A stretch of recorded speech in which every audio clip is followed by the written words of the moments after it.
Hi friends, welcome back to my YouTube channel. आज आम Odia honours रो 4th सेमिस्टर ग्रामर सेक्शन कोर 9 रो अलंकार विषय रे लंग क्वेश्चन आलोचना करमा। तो अलंकार रो डेफिनेशन तार संज्ञा स्वरूप केते प्रकार सब आलोचना करमा। साधारणतः भूषणार्थक अलम पूर्वक क्रू धातु रे करण बा भाव रे घंज प्रत्यय द्वारा अलंकार शब्दटी गठित, जार अर्थ शोभाकारक उपकरण। व्याकरण शास्त्र रे अलंकार रो परिभाषा संपर्क रे कहा जायछि अलंकरोति इति अलंकारः, अर्थात जहाँ सुशोभित करे ताहा अलंकार अटे। अलंकरोति इति अलंकारः यह संस्कृत शास्त्र रे कहा जायछि इटा।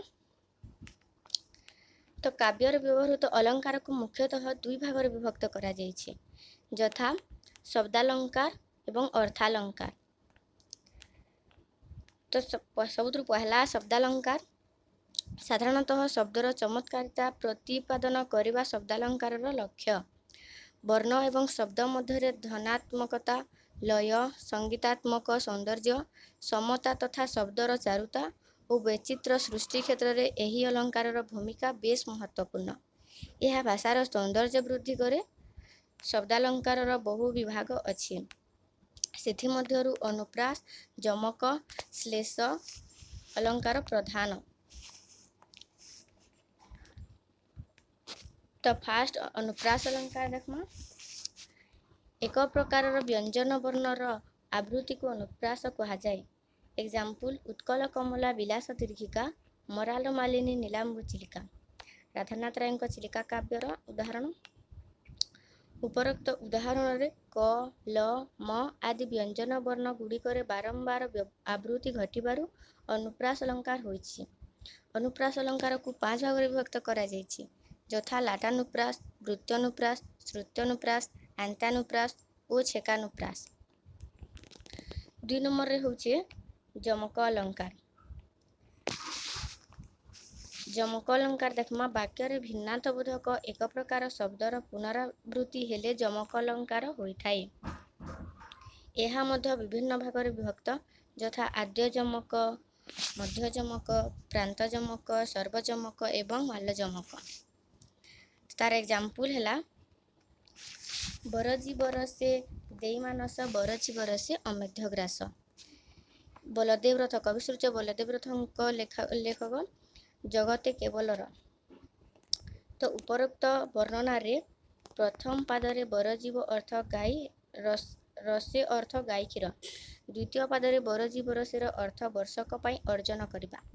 बरजीव रसे एवं बरजीव रसे भिन्नार्थक गोटिए शब्द एकाधिक थर व्यवहृत होइतिबारु यह आद्य जमक होइछि।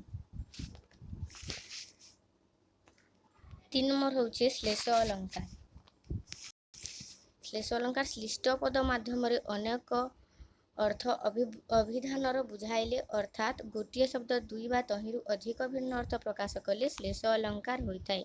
तो श्लेष अलंकार काहाकु कहा जाय जानल, श्लिष्ट पद माध्यम अनेक अर्थ अभिधानर बुझाइले, अर्थात गोटिए शब्द 2 बा तहिरु अधिक भिन्न अर्थ प्रकाश कले ताहा श्लेष अलंकार होइथाय। यह अभंग श्लेष, सभंग श्लेष और भंगाभंग श्लेष माध्यम 3 भाग विभक्त होइछि। कौन कौन? अभंग श्लेष, सभंग श्लेष एवं भंगाभंग श्लेष। तार एग्जाम्पल हैला बाबू नाक श्रीदान योग्य चोषाकु, बिहर कानन कर आलिंगन को। यह कवि सम्राट उपेन्द्र भंजक लेखा वैदस विलास रे से लिखिछन्ति बाबू नाक श्रीदान योग्य चोषाकु, बिहर कानन कर आलिंगन को। तो एथिरे बुझा जायछि जे प्रथम पादरे नाकश्री पद न भांगी स्वर्ग संपद दान एवं नासिका शोभाछेदन एपरि 2टी अर्थ प्रकाश पाइछि, तेणु यह अभंग श्लेष होइछि। द्वितीय पादरे बिहर कानन कर पद भांगिले तार 2टी अर्थ प्रकाशित, यथा कानन रे बिहार कर, कान को छेदन कर, आलिंगन न कर। एठारे सभंग श्लेष होइछि। उभय पादरे अभंग और सभंग जोगु भंगाभंग होइछि। तो अभंग श्लेष, सभंग श्लेष और भंगाभंग श्लेष 3 श्लेष ଏହି ଗୋଟିଏ ଉଦାହରଣରେ ହୋଇଯାଇଛି।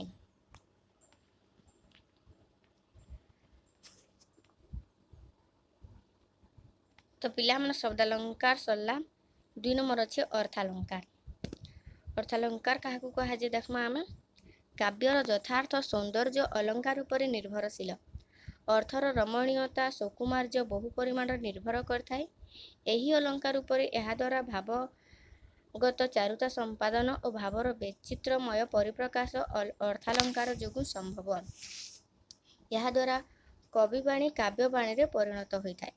କବିବାଣୀ କେଉଁ ବାଣୀରେ ପରିଣତ ହୋଇଥାଏ? କାବ୍ୟବାଣୀରେ ପରିଣତ ହୁଏ ଅର୍ଥାଲଙ୍କାର ଦ୍ୱାରା।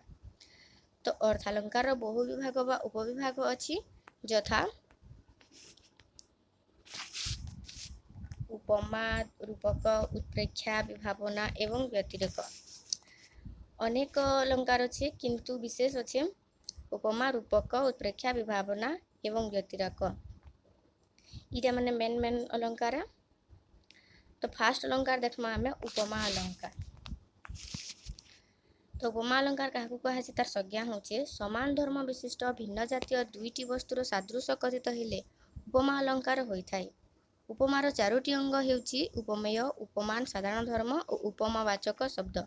କାଇଁକାଟା ଉପମେୟ, ଉପମାନ, ସାଧାରଣ ଧର୍ମ ଓ ଉପମାବାଚକ ଶବ୍ଦ।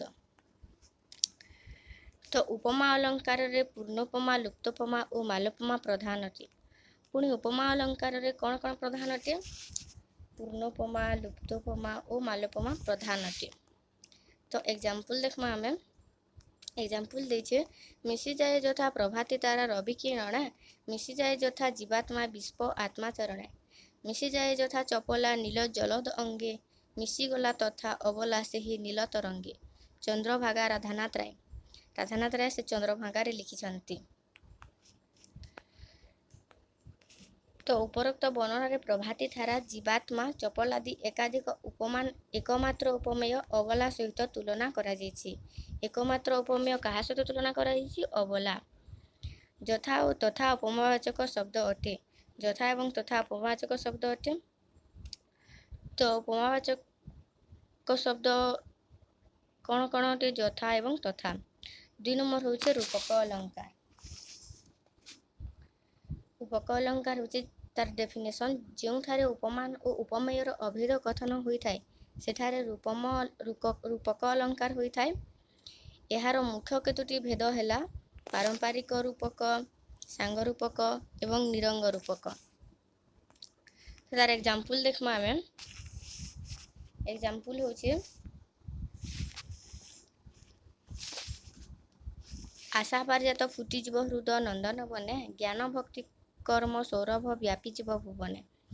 ମଧୁସୂଦନ ରାଓ କୁସୁମାଞ୍ଜଳିରେ ସେ ଲେଖିଛନ୍ତି ଯେ ଆଶା ପାରିଜାତ ଫୁଟିଯିବ ହୃଦ ନନ୍ଦନ ବନେ, ଜ୍ଞାନ ଭକ୍ତି କର୍ମ ସୌରଭ ବ୍ୟାପିଯିବ ଭୁବନେ। ତ ଉପରୋକ୍ତ ବର୍ଣ୍ଣନାରେ ଆଶା ଏବଂ ପାରିଜାତ ମଧ୍ୟରେ ଅଭେଦ କଥିତ ହୋଇଛି। ଅର୍ଥାତ୍ ଆଶା ପାରିଜାତ ହୃଦୟ ରୂପକ ନନ୍ଦନ ବନରେ ଫୁଟିବାର ବର୍ଣ୍ଣନା କରାଯାଇଛି। ଆଶା ହୃଦୟରେ ଜନ୍ମ ହୋଇଥାଏ ଏବଂ ପାରିଜାତ ଫୁଲ ନନ୍ଦନ ବନରେ ଫୁଟିଥାଏ। କିନ୍ତୁ ଏଠାରେ ଆଶା ପାରିଜାତ ସହ ହୃଦୟର ନନ୍ଦନ ବନରେ ଫୁଟିବାର ଅଭେଦ ରହିଛି। ଏହା ଏକ ପାରମ୍ପରିକ ରୂପକର ଉଦାହରଣ ଅଟେ। ଏହା କେଉଁ ରୂପକର ଉଦାହରଣ ଅଟେ? ପାରମ୍ପରିକ ରୂପକର ଉଦାହରଣ ଅଟେ। ତ 3 ନମ୍ବର ଦେଖମା ଉତ୍ପ୍ରେକ୍ଷା ଅଲଙ୍କାର। 3 ନମ୍ବରରେ ଅଛି ଉତ୍ପ୍ରେକ୍ଷା ଅଲଙ୍କାର।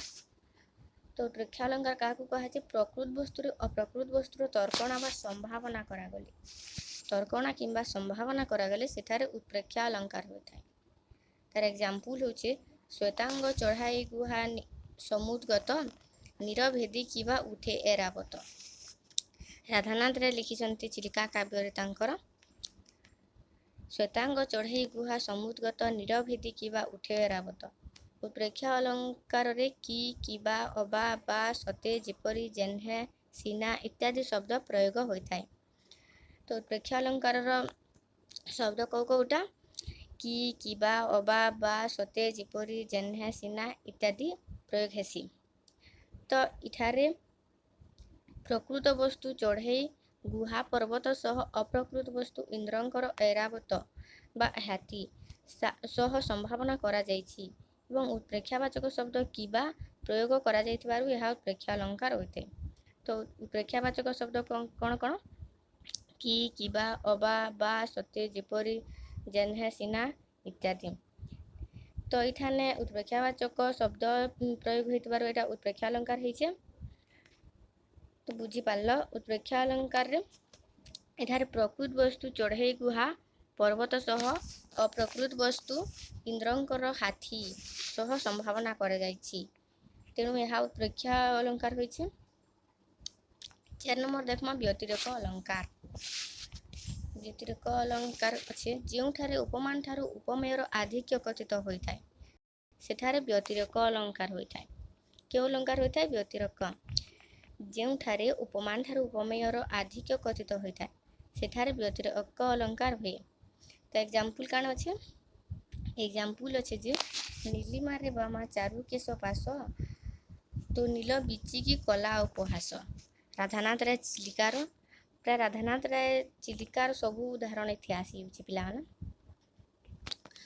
तो राधानाथ राय चिलिकार काण लिखिछन जे नीलिमा रे बामा चारु केश पास तो नील बिचिकी कला उपहास। तो उपरोक्त पदरे उपमेय चारु केश पास पद्मावती कुहा जाइछे। उपमान चिलिकार नील बिची ठारू अधिक महत्व पाइथिबारु व्यतिरेक अलंकार होइछे। तो तार डेफिनेशन काण होइछे जोठारे उपमान ठारू उपमेयर आधिक्य कथित होइथाय।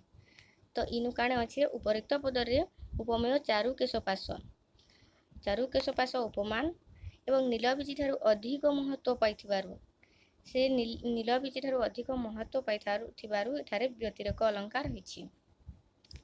तो 5 नंबर होइछे विभावना अलंकार। विभावना अलंकार के क्वेश्चन कारण बिना कार्यर उत्पत्ति वर्णित हेले विभावना अलंकार होइथाय। कारण बिना कार्यर उत्पत्ति वर्णित हेले विभावना अलंकार होइथाय। तो एग्जांपल अच्छे केवल ई मुहि अटई पुलिस बिना मेघे सृजी पारई पुलिस। 10 क्लास भी एग्जांपल दला हेतला केवल ई मुहि अटई पुलिस बिना मेघे सृजी पालई पुलिस। तो राधानाथ राय दरबार काव्य लिखिछन। काण अछि थारे उपरोक्त उदाहरण बिना मेघरे कवि वज्रपात सृष्टि करि पारछन्ति। यथा एठारे कारण बिना मेघ अटे एवं कार्य वज्रपात होई पारुछि तेणु यह विभावना अलंकार अटे। तो बुझी पारल बिना मेघरे से वज्रपात सृष्टि करि पारछन बेले कारणटा काणा मेघ अटे एवं तार कार्यटा काणा वज्रपात बेले बिना मेघरे बेले कारण ना थे करी भी से कार्यटा सृष्टि करि पारुछन। तो इठारे विभावना अलंकार होइछि। तो सल्ला पिला माने आशा लागुछि कि बुझी पारिथिबो। जिन माने अलंकार क्वेश्चन पेवा लेक चाहूछ स्क्रीनशॉट मारी पकाबो। Thanks for watching friends.